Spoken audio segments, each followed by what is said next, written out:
할렐루야, 아멘. 오늘 찬양 우리 선교회 회장단 우리 찬양 너무나도 귀한 찬양 감사드립니다. 모든 것이 은혜인 줄로 믿습니다. 아멘. 하나님의 은혜가 아니면 살아갈 수 없는 저희들임을 우리는 고백하면서 나아가는 겁니다. 그래서 우리 기독교인들의 특징이 뭡니까? 우리가 수평적으로 이 땅에 살고 있지만은 우리는 늘 수직적으로 하나님과 연결이 되어 있습니다. 그러니까 수직적으로 하나님과 연결이 되어 있기 때문에 이 세상만 바라보고 살아간다면, 동서남북 바라보면서 살아간다면 절망할 것이 얼마나 많은지 모릅니다. 그러나 그런 상황 가운데서도 하나님과 수직적으로 연결되어 있기 때문에 하나님께서 베풀어 주시는 은혜가 있는 겁니다. 하나님께서 베풀어 주시는 은혜와 축복, 힘과 능력이 없으면은 여러분, 이 땅에서 일어나는 문제들을 어떻게 이겨나갈 수 있겠습니까? 그렇기 때문에 우리는 늘 하나님과 연결되어 있어서 고백하는 것이 뭐냐면 은혜입니다. 은혜. 오늘 찬양 너무나도 귀합니다. 찬양하는 분들의 모습은 너무나도 아름답습니다. 우리 어저께도 인사한 것 같은데 오늘도 한번 옆에 분 보시면서 아름다우십니다. 한번 인사해 주시겠어요? 너무 정면 쳐다보지 마시고요. 새벽에 아마 생얼로 오신 분들도 좀 계실 거예요. 그러니까 이게 쳐다볼 때 이게 살짝 한번 쳐다보시면서 한 번만 더 인사하시는데 아름답습니다. 형제님, 자매님 아름답습니다. 그러면은 답변해 주셔야 돼요. 알아봐 주셔서 감사합니다. 한번 인사하시겠어요? 아름답습니다. 어떤 분은 그래요. 나는 무엇을 입어도 아름다워요. 이렇게 대답하시는 분들이 계시더라고요. 여러분, 알아봐 주시면 얼마나 좋습니까? 과연 하나님께서 우리를 알아봐 주실까요? 너는 내 아들이다. 너는 내 자녀다. 너는 구원받은 내 백성이다. 하나님께서 알아주실까요? 정말 너의 마음속에 내가 너의 중심을 보니까 내가 살아있구나. 너의 마음속에 하나님께서 알아봐 주시는 우리 성도님들 되시기를 축복합니다. 아멘. 한 번은 우리 정 목사님께서 제가 이제 몬트리올에 있을 때 부흥회를 초대했습니다. 그래서 부흥회를 초대해서 말씀을 듣는데 시간 얼마나 은혜가 많이 됐는지 모릅니다. 제가 몬트리올에서 18년 목회하고 또 밴쿠버로 이주한 다음에 제일 첫 번째로 또 부흥회를 초청한 분이 우리 정 목사님이셨습니다. 몬트리올에서 한번 제 사무실에 들어오시더니 제 사무실에 있는 꽂혀 있는 그런 책들을 이게 쭉 보시더니 우리 목사님께서 고 목사는 좀 복음적이네, 이렇게 말씀해 주시는 겁니다. 우리 목사님 기억하실지 모르겠지만 그게 저한테는 확 이렇게 마음에 와닿았어요. 아, 나를 알아봐 주시는구나 하는 그런 생각을 갖게 되었습니다. 알아봐 주시는구나. 복음적이다라고 하는 것, 복음을 붙들고 있구나 라고 하는 것을 알아봐 준다는 것 얼마나 귀합니까? 여러분, 우리가 세상에 나아가면 정말 저 사람은 예수 믿는 사람이야 알아봐 주실까요? 세상에서 우리의 모습을 보면은 저 사람은 천국의 백성이구나 알아봐 주고 있을까요? 우리 알아봐 주시는 우리 어거스타 감리교회가 되기를 주의 이름으로 축원합니다. 아멘. 저분은 어거스타 감리교회 다니고 있는 분이야 알아봐 주는 거잖아요. 정말 신앙이 있어. 어떤 환경 가운데서도, 저런 절망적인 상황 가운데서도 그냥 인생을 원망하면서 살아갈 수 있는데, 그렇게 해도 다 이해가 되는데, 그러나 그럼에도 불구하고 하나님께 붙들려 있어서 주의 백성답게 살아가는구나, 하나님이 살아 계시는구나 알아봐 주는 겁니다. 첫 번째로는 하나님께서 알아봐 주시고, 또한 이 세상에서 우리를 알아봐 주셔서 하나님 믿는 사람들답게, 우린 천국 백성이니까 우린 천국을 디스플레이 하면서 살아가는 겁니다.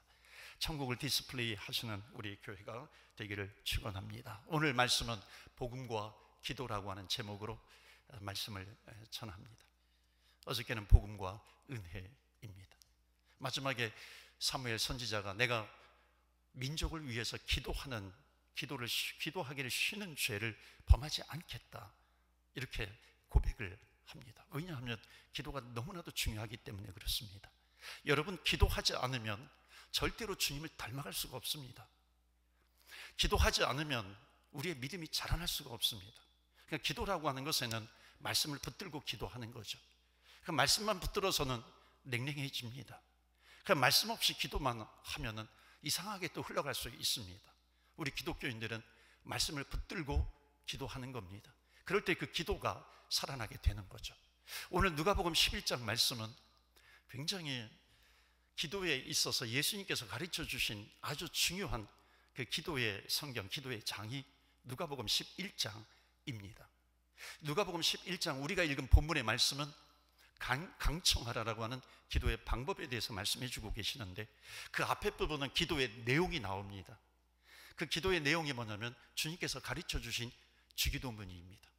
그 주의 기도, 주기도문이 너희는 이렇게 기도하라. 하늘에 계신 우리 아버지여, 이름이 거룩히 여김을 받으시오며 나라가 임하시오며. 기도의 내용이죠. 그러니까 기도의 내용 가운데 가장 중요한 것이 뭐냐면 하나님의 나라가 이 땅 가운데 이루어지는 겁니다.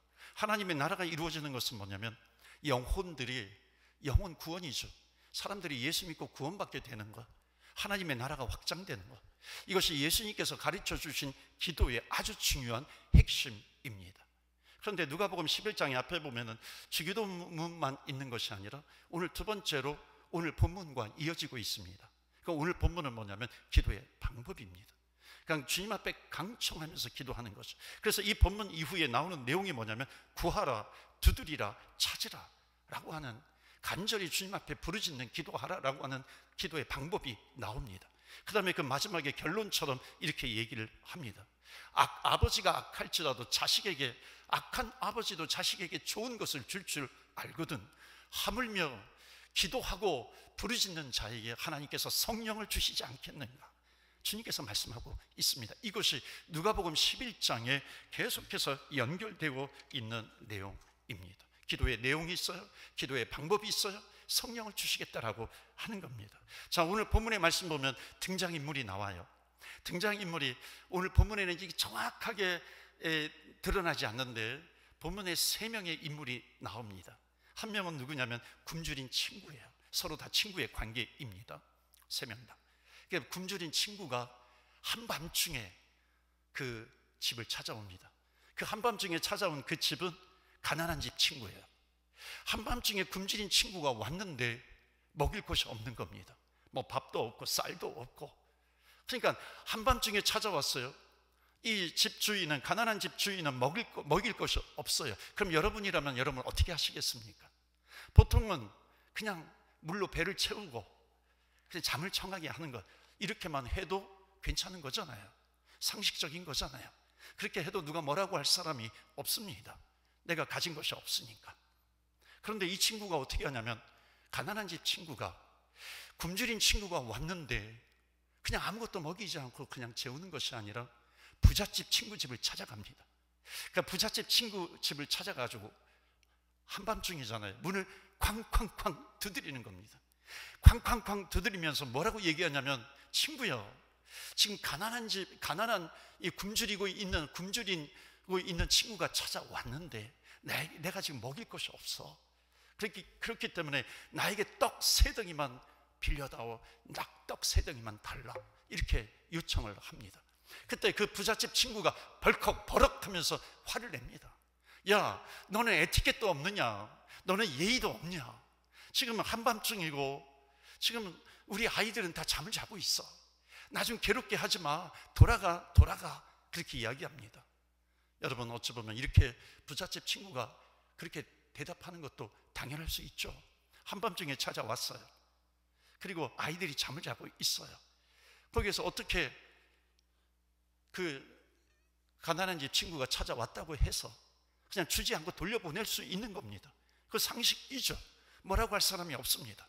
그런데 이 가난한 집 친구가 포기하지 않습니다. 포기하지 않고 계속해서 쾅쾅쾅 문을 두드려요. 친구야, 굶주린 친구가 왔는데 내가 먹일 것이 없어. 나에게 떡을 좀 다오. 그러면서 계속해서 요청합니다. 그리고서 오늘 본문의 말씀의 결론이 뭐냐면 이렇게 이야기를 합니다. 너가 내 친구이기 때문에 내가 떡을 주는 것이 아니라 너가 강청하기 때문에 내가 너에게 떡을 준다. 그러면서 예수님께서 이 기도의 비유를 말씀하고 계시는 겁니다. 그래서 이것이 오늘 5절, 6절, 7절, 8절 말씀에 나오고 있는데, 8절 말씀 한번 보여주시겠어요?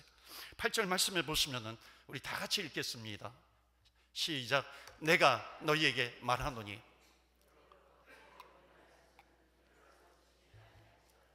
그 간청함을 인하여 일어나 그 요구대로 주리라. 아멘. 옛날 성경에는 강청이라고 나오는데 이 새로 새 번역이 등장하면서 간청함으로 바뀌었는데, 강청함으로 주겠다라고 하는 겁니다. 여러분, 여기에서 기도란 무엇인가 라고 하는 것을 말씀하고 있습니다. 기도라고 하는 것은 내 능력으로 해결할 수 없지만, 내 능력으로 해결할 수 없어요. 그 굶주린 친구를 먹일 수 없지만은 포기하지 않고 하나님 앞에 가지고 나아가서 굶주린 친구라든지 또는 내 기도의 제목이라든지 그것을 하나님 앞에 가지고 나아가 쾅쾅쾅 강청하면서 기도하는 것을 말하고 있습니다. 하나님께 나아가 부르짖는 것이 기도라고 하는 겁니다. 예수님은 내가 가진 것이 없고 능력이 없어 할 수 없어 그렇게 가르치는 것이 아니라, 무능력해요, 줄 수 있는 것이 없어요, 가진 것이 없어요. 그렇지만 그 문제의 짐을 가지고서 하나님 앞에 가지고 나아가 기도하라고 하는 겁니다. 이것이 기독교인이 되는 것이고 이것이 교회가 할 일이다라고 하는 것을 말씀하고 있습니다. 강청하는 기도를 주님 앞에서 하라고 하는 것을 말씀합니다. 여기에서 강청, 친구로 인해서 주는 것이 아니라 강청함을 인하여 내가 주겠다라고 하는 말씀입니다. 여기에는 아주 중요한 뜻이 몇 가지가 있어요. 친구이기 때문에 내가 주는 게 아니야, 너가 강청하기 때문에 주는 것이라는 겁니다. 여러분, 친구라고 하는 것은 오늘날로 바꿔서 말하면 하나의 직분이 될 수도 있습니다. 내가 기독교인으로서 내가 10년을 믿었고 20년을 믿었고 30년을 믿었고 40년을 믿었어. 그것으로 인해 가지고 하나님께서 응답해 주신다라고 하는 것이 아닙니다. 내가 직분이 있어요. 집사, 권사, 장로, 어떤 직분이 있는데 그 직분 때문에 하나님께서 응답해 주신다라고 하는 것이 아닙니다. 너가 버시기 때문에 주는 것이 아니라 강청함을 인하여 내가 준다라고 하는 겁니다. 그러니까 하나님의 기도에 응답의 원리가 있어요. 그것은 뭐냐면 강청한다라고 하는 거예요. 부르짖는다라고 하는 겁니다. 물론 이 강청하는 기도라고 하는 것이 그저 큰 소리로 그냥 때를 쓰면서 하는 기도의 모습, 그것이 떠오르지만은 그것만이 아니죠. 그것은 하나죠. 한 부분이죠. 정말 중요한 것은 하나님 살아계심을 믿고 있는 거야. 살아계신 하나님을 믿고 내가 기도하면 하나님께서 살아계시기 때문에 하나님께서 도우시는 것을 믿고 그 믿음을 가지고 내가 주님 앞에 나아가 기도하는가라고 하는 겁니다. 그것이 중요한 거죠. 정말 그 마음속에 하나님 살아계심을 믿는가, 응답하심을 믿는가, 너는 내 이름으로 무엇이든지 구하라 내가 이루리라 하는 이 주님의 약속의 말씀을 붙들고 나아가는가. 그렇다면은 그 강청이라고 하는 것은 뭐냐면은 주님은 나의 신음소리도 들으신다는 겁니다. 내가 주님 앞에 나아가 하나님, 저에게 이런 문제가 있습니다. 그 신음소리, 아파하는 소리, 그러나 하나님 아시죠. 주님 앞에 나아가 간절히 부르짖는 그 신음하는 그 소리조차도 하나님은 강청하는 소리로 듣는 겁니다. 때로는 부르짖을 때가 있는 거죠. 때로는 그 간청함이라고 하는 것이 내가 금식할 때도 있는 것이고 절야할 때도 있는 것이고 주님 앞에 기도하는 겁니다. 땀 흘리는 기도이죠. 부르짖는 기도입니다. 또 하나가 있어요. 이 강청하는 기도라고 하는 것은, 간청이라고 하는 것은 뭐냐면 어찌 보면 내 의지가 들어가는 겁니다. 여러분, 내 자녀가 아파 보세요. 나에게 문제가 있어요. 그러면은 그 사람은 저절로 주님 앞에 나와 간청할 수 있어요. 그런데 만약 친구가 아파 보세요. 친구가 굶주려 보세요. 뭐 친구의 자녀가 아파 보세요. 여러분, 사랑을 투입하면서 기도하기가 쉽지 않습니다. 사랑하면서 기도하기가 쉽지 않습니다. 그래서 이 간청함이라고 하는 것은 뭐냐면 어찌 보면 다른 말로 하면 억지로라도 해요. 억지로라도 주님 앞에 나아가 기도해라 라고 하는 것을 말씀하고 있는 겁니다. 그러니까 억지로라도 기도하면은 하나님께서 그것을 들어주시지 않겠는가라고 하는 그런 말씀이 있는 거죠. 또 하나, 이 강청한다라고 하는 말씀은 어떤 뜻이냐면 이 굶주린 친구가 찾아와요. 이 굶주린 친구라고 하는 것은 어떤 사람이냐면 잃어버린 영혼입니다. 하나님을 모르는 사람, 전도 대상자입니다. 그러니까 아직까지 구원받지 못한 영혼들이죠. 그러니까 지금 이 굶주린 친구를 위해서 하나님 앞에 나아가 그 친구를 구원받지 못한 그 영혼을, 그 친구를 주님의 능력의 손 위에 올려놓고 기도하라라고 하는 겁니다. 이것이 강청하는 기도입니다. 그 친구의 영혼 구원을 위해서 사랑을 투입하면서 기도하는 겁니다. 그러니까 사랑을 투입한다는 말을 좀 이해하셔야 되는데, 사랑을 투입한다라고 하는 말은 어찌 보면 억지로라도 기도하라라고 하는 것입니다. 의지적인 그런 사랑을 투입하면서 기도하는 겁니다. 그러니까 친구를 위해서 기도할 때 나의 모든 것을 다 쏟아붓는 기도를 하는 겁니다. 주여, 주여, 그 영혼을 위해서 기도합니다. 성경 마태복음 16장 18장에 보면은 주님께서도 기도를 가르쳐 주시는데 어떤 기도를 주시느냐면 묻고 푸는 기도를 가르쳐 주십니다. 너희가 이 땅에서 매면 하늘에서도 풀리리라. 이 땅에서 너희들이 풀면 하늘에서도 풀리리라, 이렇게 말씀하시잖아요. 여러분, 이게 무슨 기도냐면 에베소서에도 보면은 굶주린 친구, 예수 믿지 못하는 영혼, 구원받아야 될 친구, 에베소서 말씀에 보면은 공중 권세 잡은 자가 있다 그랬어요. 그러니까 공중 권세 잡은 자가 있는데 그 공중 권세 잡은 악한 마귀 어둠의 영이 있다 그랬어요. 그 어둠의 영이 그 예수 믿지 못하게 그 사람을 묶고 있는 겁니다. 그 사람을 꽉 메고 있어요. 그때 주님께 기도하라라고 하는 것은 뭐냐면, 메고 풀고 묶고 푸는 기도하라라고 하는 것은, 하나님, 저 영혼을 묶고 있는 어둠의 영이 있습니다. 저 영혼이 예수 믿지 못하게 하는 그런 악한 권세가 있습니다. 공중 권세 잡은 자가 있습니다. 하나님, 그 영혼을 묶고 있는 어둠의 영을 묶어 주시옵소서. 그 영혼을 묶는 기도를 하면 하나님께서 그것을, 그 예수 믿지 못하게 하는 그 결박되어 있는 그 어둠의 영을 풀어주시지 않겠는가라고 하는 말씀을 주시는 겁니다. 그래서 우리는 기도해야 돼요. 하나님, 저 영혼, 굶주린 친구가 있습니다. 그 굶주린 친구 예수 믿어야 되겠는데, 예수 믿으면 그 영혼이 살아날 수 있을 텐데, 그 영혼을 위해서 기도하는 겁니다. 하나님, 예수 믿지 못하게 하는 저 영혼, 예수 믿지 못하게 하는 저 어둠의 권세를 묶어 주시옵소서. 예수 이름으로 명하노니 저 어둠의 영은 묶일지어다. 결박하면서 우리는 기도해야 한다는 것입니다. 이게 간절한 기도이죠. 그것으로 끝나면 안 됩니다. 그 영혼의 자유함을 위해서 기도해야 되죠. 푸는 기도합니다. 하나님, 그 영혼의 자유함을 허락해 주시옵소서. 자유함을 허락하여 주셔서 그 영혼도 예수 믿고 구원받게 하여 주시고, 구원받아서 하나님을 찬양하고 찬미하는 주의 백성이 되게 하여 주시옵소서. 기도하면서 나가야 하는 겁니다. 그래서 여러분, 그렇지 않습니까? 우리가 복음을 전합니다. 복음을 전하고 전도하는데, 여러분, 그냥 가서 복음을 전하고 전도하는 것도 참 중요하죠. 안 하는 것보다 낫잖아요. 그런데 원리를 좀 아셔야 됩니다. 그 원리가 뭐냐면은 바로 이거예요. 여러분, 누가 내 입을 막고 있어요. 내 입을 막고 있는데 거기에다가 이 생수를, 물을 먹여주는데, 물을 먹여줄 때 입을 막고 있으면 아무리 먹여주려고 해도 들어가지 않습니다. 막고 있는 것이죠. 그럼 마찬가지예요. 복음을 전해야 되는데 복음을 전하는 것 중요하지만, 왜냐하면 하나님의 말씀은 살아있기 때문에. 그런데 이것을 기도와 연결시키면 그 영혼을 묶고 있는 어둠의 영이 있는데 그 영혼을 위해서 기도하는 겁니다.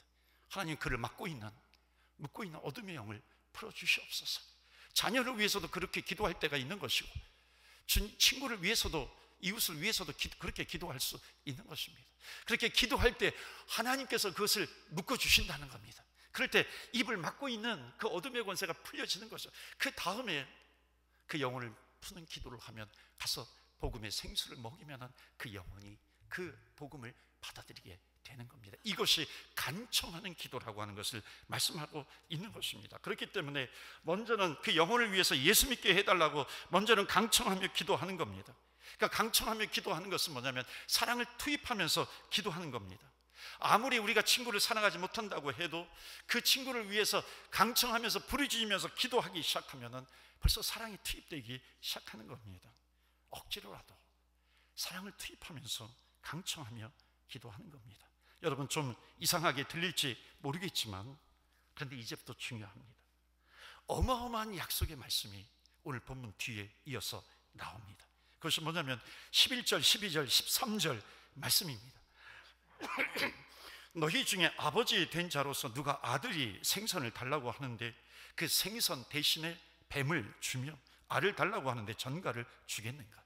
너희가 악할지라도 좋은 것을 자식에게 줄 줄 알거든 하물며 너희 하늘 아버지께서 간청하는 자, 부르짖는 자에게 성령을 주시지 않겠느냐 하는 겁니다. 여러분, 성령을 주시지 않겠는가? 처음에는 내가 기도해요. 억지로라도 기도합니다. 주여, 주여, 주여. 의지적으로 기도를 합니다. 여러분, 우리가 기도할 때 한참 내가 의지적으로 기도하잖아요. 그런데 이렇게 시계를 보면 한 5분밖에 지나지 않았고 10분밖에 지나지 않았잖아요. 그런데 어떤 사람은 보면 1시간을 기도하고 2시간을 기도합니다. 계속해서 기도합니다. 왜 그런 줄 아십니까? 기도할 때 터닝 포인트가 있습니다. 내가 주님 앞에 나와서 내 문제를 가지고, 친구의 문제를 가지고 중보기도하면서 그 문제를 가지고 주님 앞에 강청하면서 기도합니다. 주여 살려주세요. 주여 기도에 응답해 주시옵소서. 기도할 때에 마지막에 그 부르짖는 강청하는 기도를 할 때 마지막 주님께서 주시는 말씀이 부르짖는 자에게 성령을 주시지 않겠는가? 기도의 터닝 포인트가 있다는 겁니다. 한참 내가 의지적으로 기도하는데 어느 순간에 내가 기도하는 것이 아니라 기도가 되는 순간이 있습니다. 처음에는 내가 막 기도를 하려고 하는데 성령께서 내 기도를 인도해 가실 때가 있어요. 이 터닝 포인트가 있습니다. 그러니까 이때가 뭐냐면 성령께서 내 기도를 인도해 가신다는 겁니다. 그러니까 사랑을 투입하면서 기도하는 거죠. 억지로라도 기도하는 겁니다. 그러면 기도가 막 저절로 될 때가 있다는 것입니다. 여러분, 처음에는 내가 내 기도를 내가 이끌어가는 겁니다. 어느 순간에 성령님께서 나와 함께 하시면 성령님께서 내 기도를 인도해 가시는 순간이 있다는 겁니다. 여러분, 그런 거 경험해 보시지 않으셨습니까? 내가 막 해요. 기도하는데 억지로라도 하는데 어느 순간에 기도가 막 저절로 되는 겁니다. 말씀을 읽을 때도 마찬가지예요. 말씀을 읽을 때 처음에는 내가 말씀을 읽어 나가는 것 같아요.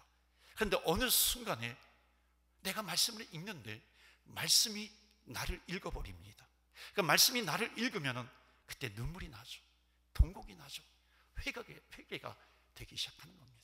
그런 것처럼 기도도 처음에는 내가 강청하면서 기도하는데 어느 순간에 성령님께서 내 기도를 인도해 가신다라고 하는 겁니다. 여러분, 성령님께서 내 기도를 인도해 가시면은 어떻게 되냐면 아무리 내 생각 가운데 내가 절망 가운데 있다 할지라도 하나님께서는 반드시 절망 가운데서 나를 인도해 가시는 하나님의 능력을 체험하게 되는 겁니다. 그러니까 절망적인 상황도 이기게 된다라고 하는 것은 뭡니까? 말씀과 기도를 붙들고서 하는 겁니다. 사랑하는 성도 여러분, 어떤 절망적인 상황 가운데서도 말씀으로 기도로 이겨나가시는 저와 여러분 되시기를 주의 이름으로 축원합니다. 아멘. 그래서 누가복음 18장에 보면은 불의한 재판관 이야기가 나옵니다. 그러니까 불의한 재판관이 뭐예요? 불의한 재판관이 있는데 한 맺힌 과부가, 원수에게 공격을 당하는 과부가 계속해서 그 불의한 재판관을 찾아가서 간구하는 겁니다. 내 한을 좀 풀어주세요. 내 한을 좀 풀어주세요. 성경에 보면은 이 누가복음 18장에 보면은 그 불의한 재판관이 자기에 대해서 뭐라고 표현을 하냐면 이렇게 표현을 합니다. 그가 얼마 동안 듣지 아니하다가 후에 속으로 생각하되 내가 하나님을 두려워하지 않고 사람을 무시하는, 제가 좀 양복을 벗어도 되겠죠? 제가 좀 가끔 땀을 흘릴 때가 있어가지고 뭐라고 표현하냐면 자기 자신을 내가 하나님을 두려워하지 않고 사람을 무시하나. 그러니까 불의한 재판관은요 자기를 아는 사람입니다. 그러니까 자기를 뭐라고 소개하냐면 내가 하나님을 두려워하지 않고 또 사람을 무시하나. 여러분, 이런 사람 만나보셨습니까? 정말 대책 없는 사람이잖아요. 그러니까 재미있는 것은 뭐냐면 이런 사람이 자기는 행복한 겁니다. 그런데 이러한 불의한 재판관도 이 한 맺힌 여인이 계속해서 가서 조르니까는 내가 계속해서 괴롭힘을 당할 것 같으니까 내가 들어주어야 하겠다 그러는 겁니다. 그러니까 여기에 나오는 과부, 이 한 맺힌 과부는 계속해서 찾아가는 여인으로 나옵니다. 계속해서 두드리는 여인으로 나오는 겁니다. 이것은 무엇과 비교를 하냐면 우리 성도들은 누구인가? 우리 성도들은 문제를 가지고서 그냥 내가 능력이 안 되니까 포기하는 것이 아니라 그것을 가지고 계속해서 하나님 앞에 가지고 나아가 그 문제를 내려놓고 기도하는 겁니다. 주님 앞에 두드리면서 기도하는 겁니다. 그러니까는 성경에는 뭐라고 말씀하고 있냐면은 그 불의한 재판관도 그 한 맺힌 여인의 간구, 한 맺힌 여인의 그것도 들어주는데 하물며, 중요한 단어가 하물며죠. 하물며 하늘에 계신 하나님, 수평적으로도 인간 세상에서도 그렇게 들어주는데 하물며 하늘에 계신 하나님, 천지를 창조하신 하나님께서 그것을 들어주시지 않겠는가라고 하는 것을 대조하면서 말씀하고 있습니다. 하물며 하나님께서 그 밤낮 부르짖는 택하신 자들의 원한을 풀어주지 아니하시겠는가, 그가 오래 참으시겠는가 하는 겁니다. 사랑하는 성도 여러분, 하나님은 들어주실 줄로 믿습니다. 아멘. 중요한 것은 뭐냐면 내가 그 믿음을 가지고 하나님 앞에 나아가느냐라고 하는 겁니다. 부르짖는 성도들의 그 간구를 어찌 하나님께서 외면하시겠는가, 주님께서 말씀해 주시는 겁니다. 그래서 오늘 성경이 말하는 것은 이겁니다. 한번 여러분 따라서 해보시겠어요? 기도하면 절망이 극복된다. 믿으십니까? 아멘. 기도하면 절망이 극복이 된다는 겁니다. 자, 왜 기도하면 절망이 극복되는가? 여러분, 사람으로부터 당하는 고통은 참으로 큽니다. 그러니까 비인격적인 고난이 있어요. 그것은 함께 경험하기 때문에 괜찮습니다. 작년에도 보니까 여기에 허리케인이 있어가지고 굉장히 고통이 심했다는 이야기를 들었습니다. 여러분, 허리케인이 몰려오면 얼마나 고통스럽습니까? 한국에 지금 강릉이라고 하는 지역은 물 부족이 있잖아요. 물이 부족한다든지, 날씨가 아주 추워진다든지, 아주 막 40도 이상으로 막 올라간다든지, 허리케인이 온다든지, 여러분, 이거는 그래도 함께 극복하기 때문에 괜찮은 겁니다. 그런데 인격적인 사람들에게 당하는 그런 고난은 정말 견디기 어렵습니다. 여러분, 루머에 한번 시달려 보세요. 정말 견디기 어렵잖아요. 다윗이 왕궁에서 쫓겨난 적이 있습니다. 아들 압살롬의 쿠데타로 인해 가지고 그래 맨발로 도망을 갑니다. 그러니까 다윗은 절망에 빠질 수밖에 없잖아요. 그런데 다윗이 그 절망 가운데서 그것을 이길 수 있는 힘, 그것이 어디에서 나왔는가요? 시편 39편에 보면은 절망 가운데 하나님께 나아갑니다. 다윗의 인생을 표현한 그 중요한 시편이 크게 대표적으로 두 가지가 있는데, 하나는 시편 23편입니다. 여호와는 나의 목자시니 내게 부족함이 없도다. 상황은 부족해요. 원수들에게 공격당하고 있습니다. 들로 산으로 도망당하고 있어요. 그런데 그의 고백은 뭐냐면 여호와는 나의 목자시니 내게 부족함이 없으리로다. 또 다른 인생론이 있어요. 그것이 고통 가운데 쓴 시편 39편입니다. 아들 때문에 쫓겨나는 정말로 절망 가운데 있는 이 다윗이 깨달은 것이 있습니다. 그래서 뭐라고 고백을 하냐면, 나의 소망은 하나님께 있습니다. 내 소망은 주님밖에 없습니다. 사실 사람들과의 관계에서 아픔이 올 때 그 아픔은 우리를 절망으로 몰고 갈 수 있는 그런 아픔입니다. 그러나 기도하면, 주님 앞에 엎드리면 저 어떤 절망도 극복된다라고 하는 것, 오늘 새벽 기도에 참여하신 우리 주님의 성도님들 다 깨달으시기를 주의 이름으로 축원합니다. 아멘. 왜 기도하면 절망이 극복되는가? 또 하나가 있어요. 기도하기 전에는 내 고통, 내 시련, 내 아픔, 절망,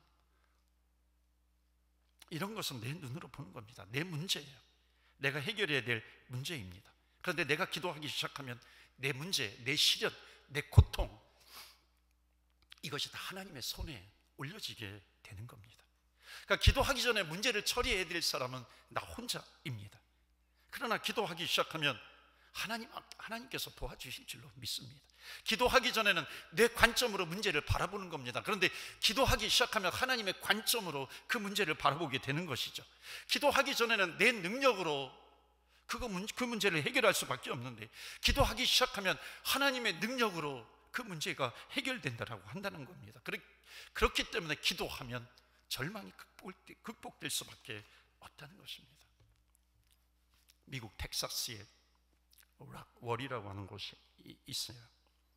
여기서 크게 목회하시는 레리 리라고 하는, 원래는 그 부모님이 멕시코인입니다. 멕시코 이민자예요. 그 목사님이 아주 크게 부흥 운동을 일으키고 있습니다. 재미있는 것은 뭐냐면요, 이분이 한국의 전매 특허, 기도의 전매 특허가 있잖아요. 우리 기도할 때 새벽 기도도 하고, 우리 기도할 때 또 주여 하고 부르짖으면서 기도하고, 또 주여 삼창하면서 기도하기도 하고 철학 기도도 하는 겁니다. 이분이 플러시나교회에 있을 때 한국의 기도 운동을 배우자 그래가지고 우리 한국에 방문을 합니다. 그러니까 한국에 방문을 해보니까 막 새벽 기도도 있고 주여 삼창하고 하는데 그것이 너무나도 감동이 되는 거예요. 은혜가 되는 거예요. 그래서 이분이 미국에 돌아가가지고 우리도 한국처럼 그렇게 기도하자, 한국인들처럼 우리 주여 삼창하며 기도하자. 그래서 주여를 번역을 하니까 로드잖아요. 그래서 우리도 로드 로드 로드 부르면서 기도하자. 그래서 기도하는데 기도의 맛이 나지 않더래요. 그래가지고 우리 그냥 한국 사람들 한국말로 주여 주여 하면서 우리가 기도하자 그러면서 기도를 했다고 하는 겁니다. 이분이 세계적으로 엄청난 기도 운동을 벌이고 있습니다. 30만 명 넘는 사람들을 네트워크로 연결을 해서 중보기도 하고 있습니다.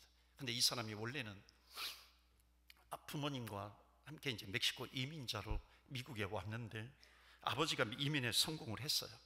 열심히 일해서 성공을 합니다. 근데 문제는 뭐냐면 아버지가 평상시에는 좋은 아버지인데 알코올만 들어가면 너무나도 평상시에 좋지만은 너무나도 이상하게 변하는 겁니다. 폭행하고 때리고 아들에게 너무나도 큰 상처를 줍니다. 이 아들이 17살 때 정신병원에 들어가게 됩니다. 어느 날 동네 조그만 정신병원에 갔다가 큰 병원으로 옮깁니다. 큰 병원으로 옮겼을 때에 그 아버지가 술에 취해가지고 찾아와서 이 아들에게 절망을 줍니다. 내가 너에게 그렇게 많은 혜택을 주었음에도 불구하고 너가 요 모양 요 꼴이니 너에게는 너는 더 이상 가망이 없구나. 이 아들이 더 크게 좌절을 합니다. 그때 그날 밤에 큰 병원으로 옮겼잖아요. 첫날 밤에 그 조그만 방에 갇혀가지고 밤새도록 기도합니다. 뭐라고 기도하냐면 예수님 나를 살려주세요. 예수님 나를 도와주세요. 그 한 문장 기도를 밤새도록 합니다. 간절하게 예수님 나를 도와주세요. 예수님 나를 도와주세요. 새벽녘에 하나님께서 그 마음속에 감동을 주십니다. 감동을 주시면서 내가 너를 사용하겠다. 내가 너의 입술을 사용하여서 수많은 청소년들, 청년들, 수많은 사람들이 주님 앞에 돌아오게 하는데 너의 입술을 내가 사용하겠다. 그 다음날 어떤 기적이 나타나냐면 병원을 옮겼으니까 담당 의사하고 이렇게 인터뷰를 하잖아요. 인터뷰를 하는데 정상인으로 판정이 나서 퇴원을 한 겁니다. 이 친구가 나와서 대학을 졸업하고 신학교에 들어가서 목회 전선에 뛰어들게 됩니다.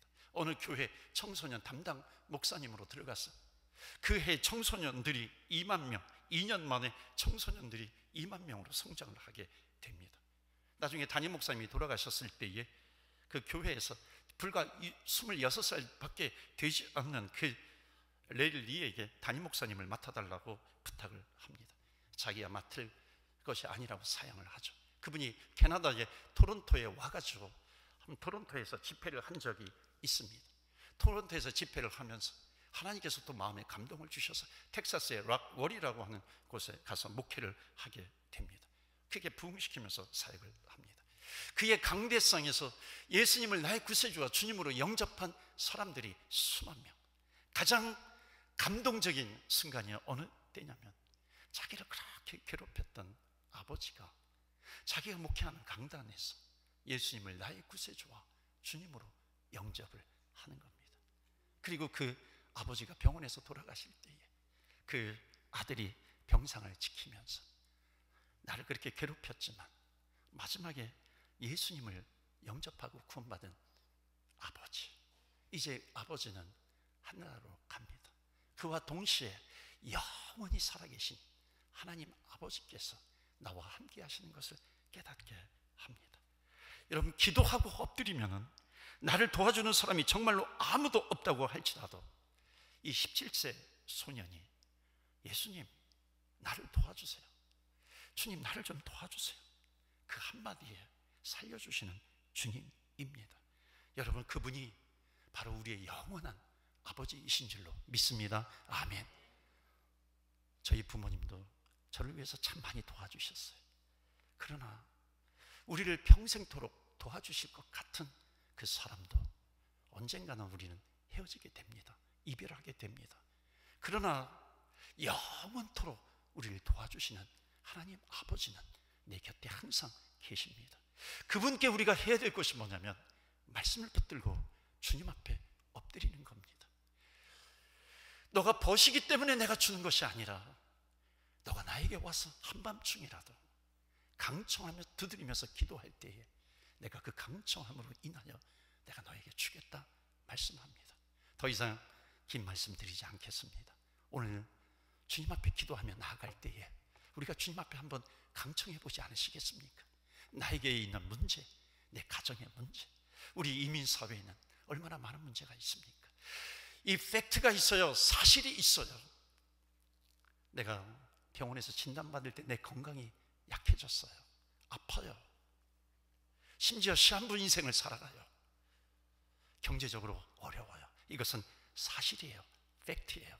그러나 하나님 앞에 기도하는 사람은 한 가지를 더 보게 됩니다. 팩트, 사실만 보는 것이 아니라 하나님으로부터 오는 약속을 보게 돼요. 약속을 붙들게 돼요. 내가 너를 살리리라. 너는 나의 백성이다. 내가 너의 손을 놓지 않겠다라고 하는 하나님의 약속을 보게 됩니다. 그래서 기도는 하나님의 약속을 보는 겁니다. 여러분, 내가 두 손을 모으고 오늘 기도할 겁니다. 두 손을 모으고 기도하는 그 순간에 하나님의 능력의 손은 기도하는 내가 내 두 손을 모을 때에 하나님 그 능력의 손을 펼치시는 거예요. 그 능력의 손으로 나를 덮어주실 줄로 믿습니다. 아멘. 이 믿음을 가지고 기도하죠.